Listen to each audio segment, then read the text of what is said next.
Welcome to the Encore. We are back, continuing through our series of the Gospel according to John.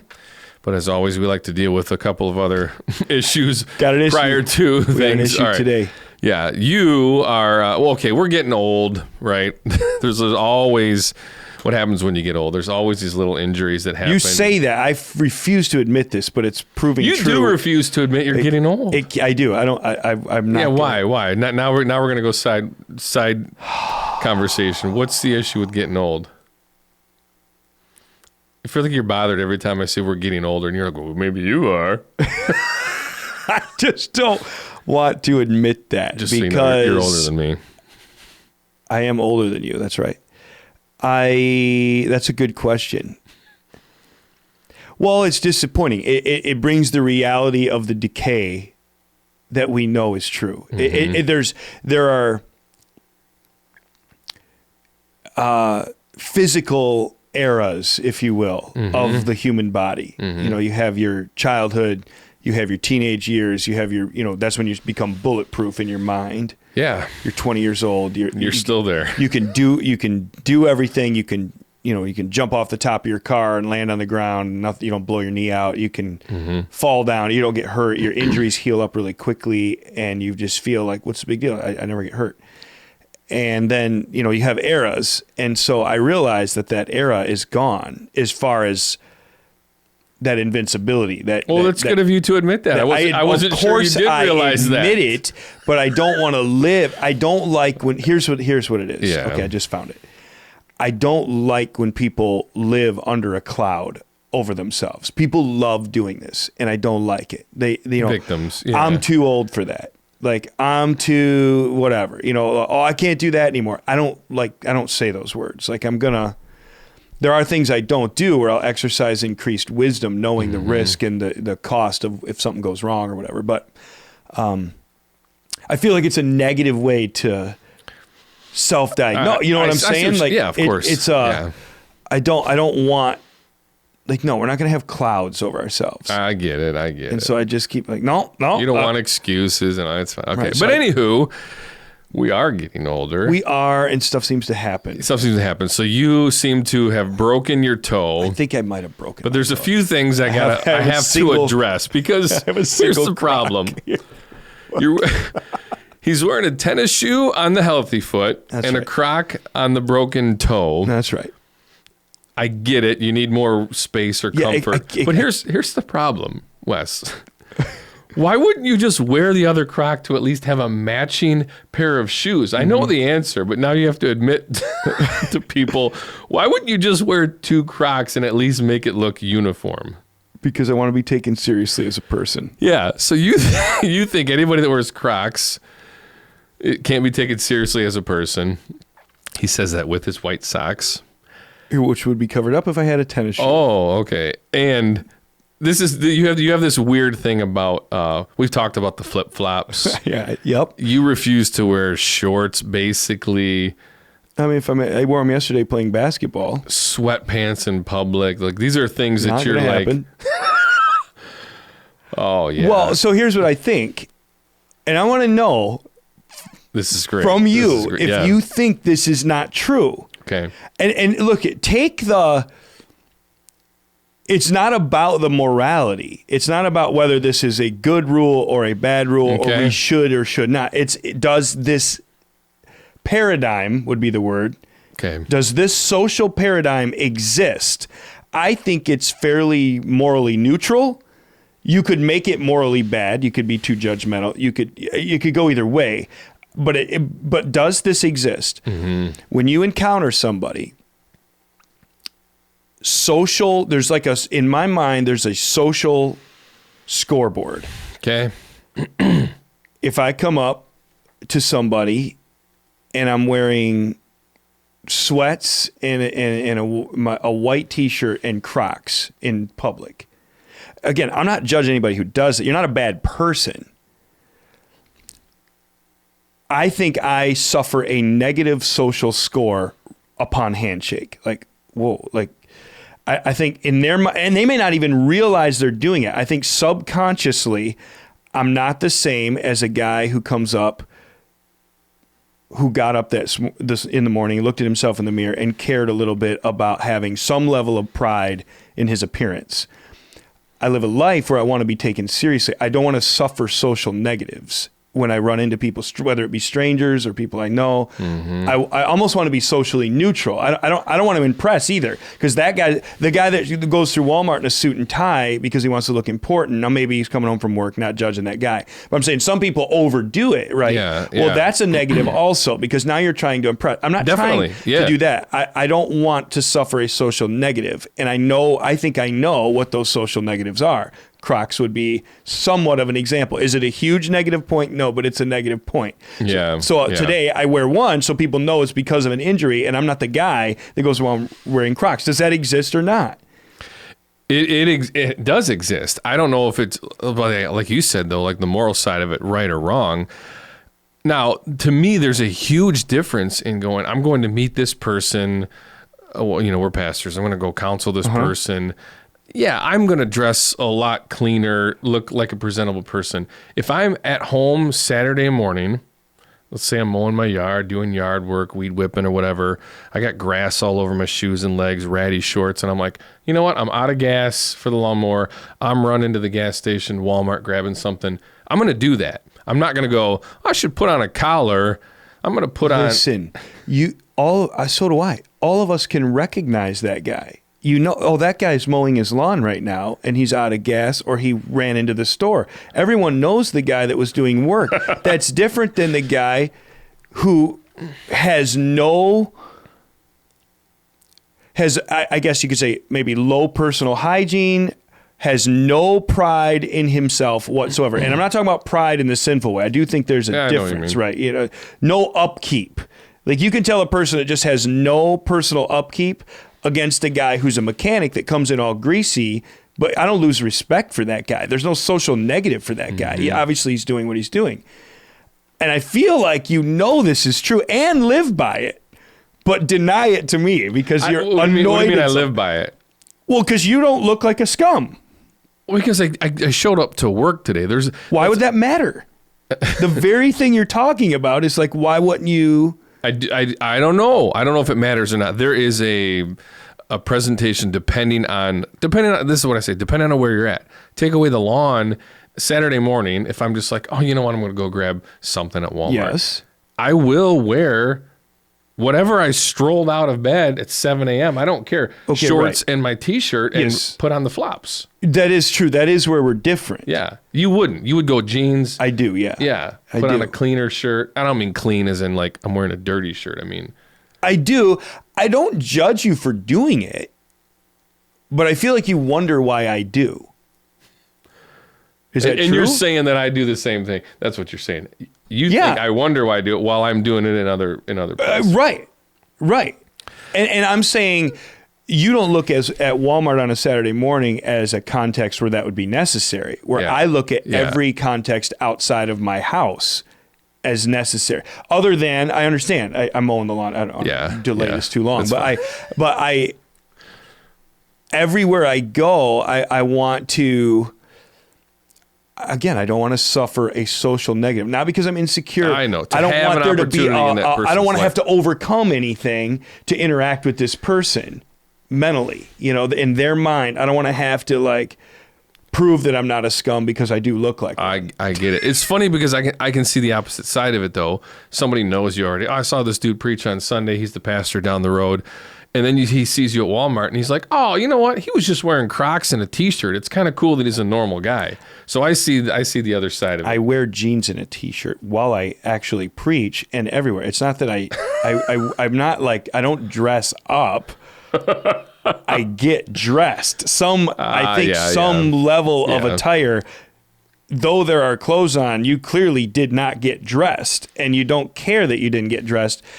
And there's a difference between not caring what people think. I don't care what people think, like about, you know what I understand. Image. And then there's, I don't care what people think. We're like, well, maybe you should like mop it up a little bit and care about yourself before you even worry about what you know what I mean? There's a difference between negligence, I guess. That's fair. Recklessness. I think we're probably past time on this. Somebody needed this. Yeah, this is a fun discussion. I'm not sure if we concluded anything, but we're going to have to wrestle this more afterwards too. So that's fine. Let's get into the sermon. All right, I'm looking forward to the comments on this one. We wasted too much time, but yeah. All right, John 17. So we're still in the prayer, Jesus' prayer to the Father. Okay. He says often, a lot in here, but in verse 20, I think is the first one of it. Oh man, I've lost my spot. I do not ask for these only, but for those who will believe. I'm moving forward. Sorry. You are. I've never read that verse, but if you didn't even get there, did you? No, but if you'd like to talk about it. Never mind. They. He says they. I want to ask the question, who is they? Who is he praying about? He's praying about specifically the 11 disciples. Okay. That's what he's first and foremost praying about right here in the one that I read Sunday. Okay. And the reason I read that verse too prematurely, but you'll get to it next week. Exactly. He also is praying for all of us. Us. Yes, he is. It does transition in verse 20. Yeah, I realize that wasn't your sermon didn't get there, but I guess the point would be when he is praying, when he's saying these things, he is praying for all believers, right? He is. But sometimes people he does do this for all believers. Okay. The part of the prayer that we covered on Sunday is specifically about those 11 disciples. Okay. Then let's go into this then. Verse 11, he says, which you have given me that they may be one. Is he still referring to those 11 when we talk about unity? Well, I'll let you answer that. What does he mean by be one? And is it still referring to just those 11? Okay, so in unity with each other and with God, I think is what he's talking about. Mm-hmm. I do think in that place he is still talking about the 11. But then he says the exact same thing basically after he says in verse 20, I'm not just praying for... So is he or isn't he? Right. So he was, but then he says, I'm not just saying this for them, clearly inferring that he was talking about them. But he's like, I also pray for the rest who will believe. And then he talks about unity in verse 23, that they may be perfected in unity. He's talking about every believer. Yeah. Okay. So, right, like it's weird. Yeah, but I get it. So I don't want to take anything away from this week's sermon. I don't know where you're going this week, but I do want to talk about what would unity look like for us as a local body. Mm-hmm. What types of things should we be looking for, or should we think, am I in unity with this? Am I one? Do I have the mind of Christ Jesus? What are we looking for with that? Yeah, and I do think that is going to be the sermon. It's going to be something to do with that. I have highlighted in unity. So I think it is multi-pronged. How about that? Multifaceted. First of all, with the Father, you're at peace with God. Mm-hmm. And then with each other in the body of Christ, the church. And I think the enemy comes to divide. And then in purpose, right? There's a lot in purpose, the purpose of the gospel. Like you got 3 points for this. Yeah, exactly. It very well may. I've thought a lot about it, but I haven't written any notes yet. But I think it's along those lines. Yeah. It'd be interesting to see if that's what it turns out to be. All right. It'd be funny. Okay. Very cool. Okay. There was an example that you used. I will say this. This is going to talk a little bit about salvation and I would say eternal security. We're not going to dive deep into that. We've done that several times. But this question might kind of bring up those things in your mind. You used a story, an example of jumping out of a plane with a parachute. Right? In most services, I used it. I think I cut it at 11. Oh, really? Which may be the one that's recorded out there. No. Okay. It's okay. So it's okay. Quickly give the parachute analogy. Maybe somebody missed it. Yeah. It was talking about how God, by his power alone, keeps someone saved, which I did talk about at 11 o'clock. And then I said a couple times, I jumped out of a plane one time and then pulled the ripcord and, you're flying through the air. The parachute caught you. Yeah. And then you just float to the ground safely. Yeah. No matter what works I do, no matter how much I flap my arms or, try to doggy paddle through the air, kick my legs, close my eyes and believe I can levitate. Oh, you just got to believe. You got to believe. I'm just going to fall to the ground and die. Mm-hmm. The thing that does the work is independent of myself. It is the parachute that saves me. Just like it is the power of God that keeps us saved. It's not so my point was not of works, and no man has any room to boast. And that was the point I want people to realize, because you believe it's up to you. You believe you can keep it and lose it. God's mad and he's happy. He's mad and he's happy. Yeah. So I start on Saturday night with my notes for the Encore, and then I fine tune them at 9 a.m. I didn't even listen to the 11. So I didn't well, why would you? I mean, you've heard it enough. But I know I was trying to get the sermon to be a little shorter, and it actually... You were way longer! It got a little longer, yeah. Oh, my goodness. Okay. I couldn't get That's funny. I couldn't get it under control. That's funny. All right, so 2 points with this that you mentioned. I kind of want to talk a little bit more about it. Maybe you didn't mention it 11, but you said, like with that parachute and the whole idea, it doesn't matter at that point, if I don't have a parachute, it doesn't matter what I know or who I know. That's true. Yeah. Which in my mind, I know exactly where I go with that, but you didn't elaborate, which is fine. What are you referring to with that? Is obviously in regards to salvation. You can know everything about the Bible, everything about church. You can know all the deacons, pastors. Your grandmother could have been the most spiritual person. Yeah. Your family is highly respected. It doesn't matter. It doesn't do anything for your salvation or the maintaining of it. Yeah. Nothing. Yeah.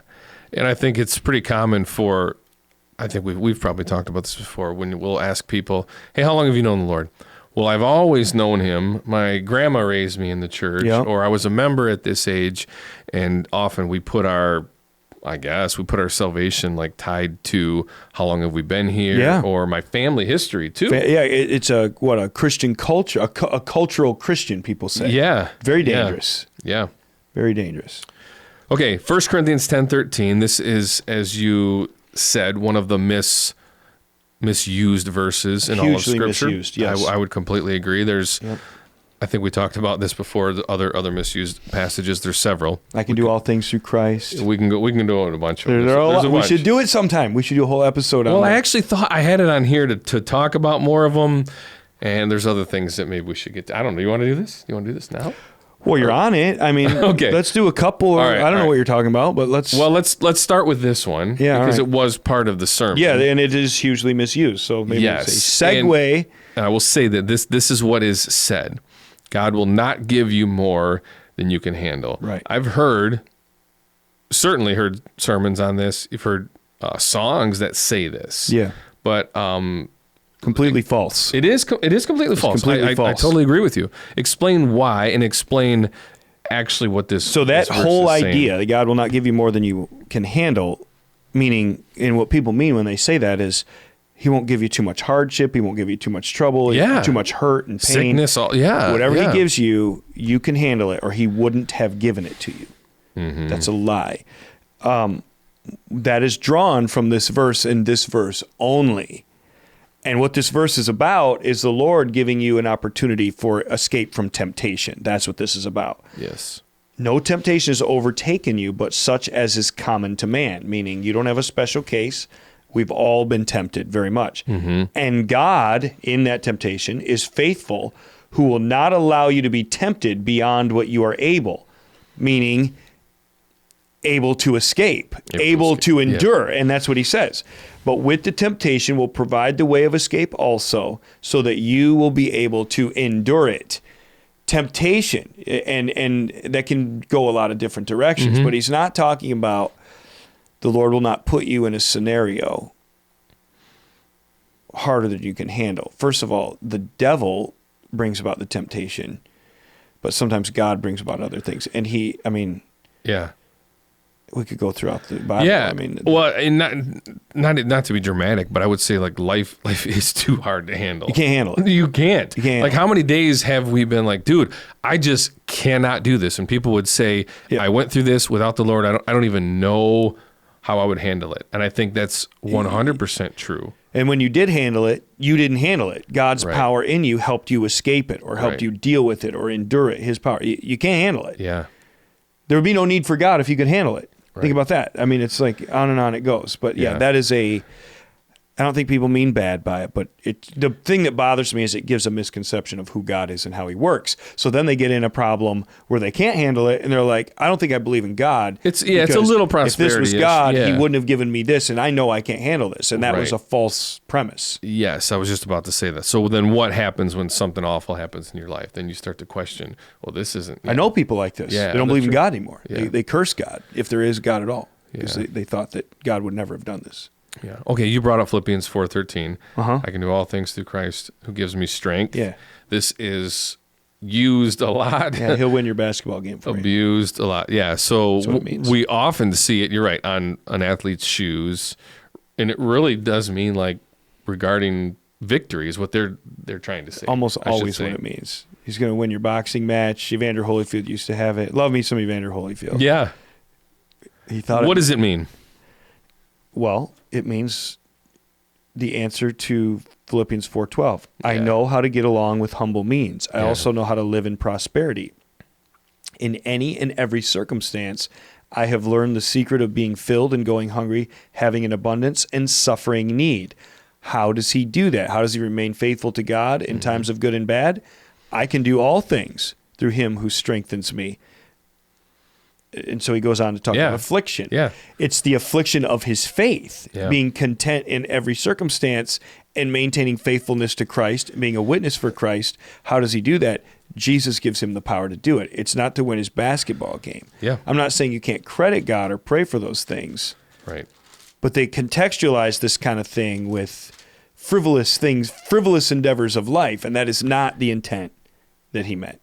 Right. And then, it's about contentment, 100% about contentment. But then people would say, well, do you think God cares about, I've heard people say this, like, there's Christians on this team. You don't think he cares about their victory? And they then got the same tattoo. Yeah. Then you got to play the whole thing out. Like, well, one, you don't think there's Christians on the other team. Two, you think he cares about your personal victory more than anything else. Like a loss, the potential loss could mean much more for your spirituality than a championship or whatever. Exactly. So, it's interesting. The idea that there are so many verses that we have miscontextualized for our selfish gain is a troubling matter. And not just Philippians 4 or 1 Corinthians 10 or Jeremiah 29:11. I know the plans I have for you. He's talking about the nation of Israel. It's just crazy. Like people, it's like, and people hijack these things, and it's very much a man-centered God doing something for me context. And those verses do not mean those things. Right. And it is disillusioning to you. Can't tell people that. Sometimes I'll be like, hey, that doesn't mean that, right? And they can't accept it. They find a different pastor. All right, I wanted to get into this. This is probably the last topic we'll talk about is I think you used the term holy bubble wrap. Mm-hmm. So somebody becomes a Christian and then they feel the necessity often to shelter themselves from the entire world. Yeah. Shelter themselves, their kids, everybody. Yeah, their kids. Mm-hmm. And, we could talk about parenting examples of what that would look like in our life. You did use an example for that. But 1 Corinthians 5 is an awesome verse to show this. And so Paul says, I wrote to you in my letter not to associate with sexually immoral people, not at all, meaning the sexually immoral people of this world. And I love how we said, what verse is that? 10, yep.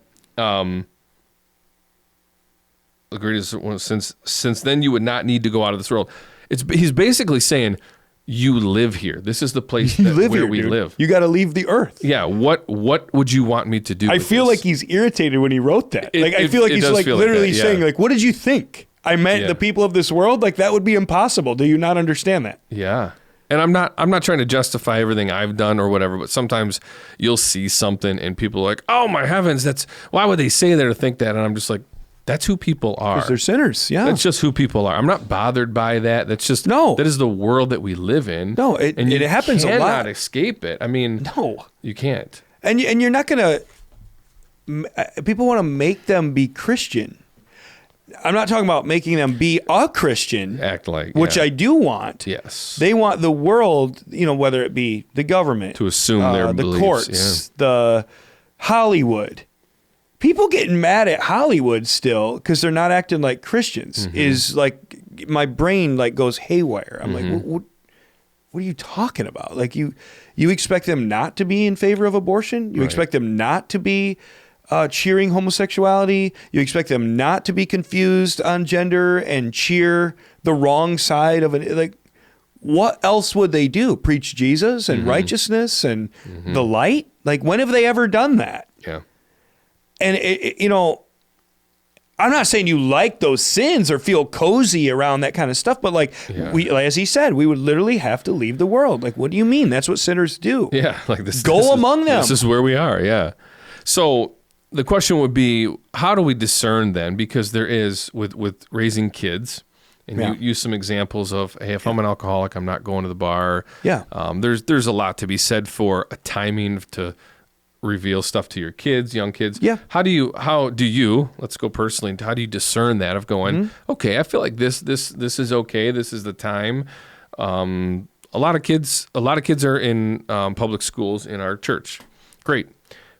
There's a lot of people that are angry at those people for sending them to public schools, and a lot of people are like, hey, I want them to be a light, or this is the world we live in. We want to be known. All of that. Love that answer. So what do you think about the discernment for you of how do you know when and what? Well, again, and I said it, and I want to be careful to say it now because I would never want to come off arrogant or as a know-it-all. I can do that, whether deliberate or by accident sometimes. I'm self-aware if I'm anything, I think. So I'm not a parenting guru. I just need to say that before the Lord, and I don't have all the answers. My kids are young. It's early. I get it. I haven't arrived. So I'm just wrestling this with everybody else. How do I discern it? I feel led by the Holy Spirit and in unity with my wife is my answer. And as soon as a conversation comes up that is a real question, or they hear a real word, I'll answer it. I just answer it. One of my kids asked me the other day, one of my younger kids, what is sexual immorality? They asked that because they heard that. They heard somebody say that. I just told them. Well, then I told them everything because they thought it was, so they're like, so sex is bad. Like, no, it's not. Well, what is sex? Okay, well, sit down. and they're young. Like, I just told them, well, how does it work? Oh, gosh. Well, I told them everything. And it just came up like that. Aaron and I have prayed, again, not the gurus, but we pray for the right. Like, I don't have like appointed sit downs. I wait for God to call the sit down, I guess, maybe is a way to, if that helps somebody, I guess. I don't have like, well, when they're this age, we're going to sit them down and tell them everything. Not every kid's ready at the same time. And so, but we take them from the time they're babies into the world, meaning pagan people's homes and backyards. And there's a lot of cuss words and there is. And we don't hide who we are. And my kids hear it all. And I just, if they don't ask me, if they heard something, I know they heard it, I'll ask them, like, hey, did you hear what they said today? Yeah, Dad, what'd that mean? Well, I need to tell you what that means. And I need to tell you where we are with it as a Christian. Yeah, I don't know. Yeah, I think that's. I don't have a manual, but you feel if you're looking for God to set up an appointment with you and your kids, He'll do it. Yeah, He'll do it, and you'll be like, "Whoa, I should have been ready for this." Yeah, we've done that. We've wanted to be definitely with you as far as that. Like, we're not perfect parents at all. We've wanted to be people that can always have a conversation to their kids about anything, but you don't force it. You don't force it at 3 years old and be like, let's sit and talk about it. They let them ask questions and things come up. Of course, like things are coming up, and it happens through allowing. There's certain movies we'll let them watch, and hey, what's going on here? And we're like, okay, let's talk about it. These are teaching moments. 100%. Right. Yeah, not forcing that that age or anything like that, but and it's and it can be tough, and it's interesting but even for ourselves, like you and I are trying to think, should I be able to go over to this place or allow myself to see this? And that changes sometimes. There have been houses and people have been trying to reach with the gospel where you realize this is pearls before swine and we shouldn't be here anymore. There's that. Yeah. I didn't have time to go into all that, but I tried to shotgun it out there and move on. Yeah. Yeah. Okay, well, we're out of time, I guess. Burn this one up. Yeah, we did. Hopefully we said something of any value today. Well, I better not be seeing anybody wearing Crocs. Yeah. I'm just kidding. I don't care. I don't care. Sweats and T-shirts in Walmart. I'll see it. You'll see me over there, but we're going to have to wrestle this a little bit more. All right, anyways, sorry about that. Our little side rant. As always, don't take our word for it. Of course, don't take our word for it. We talk about nonsense. Being his this week, and we'll see you next time on the Encore.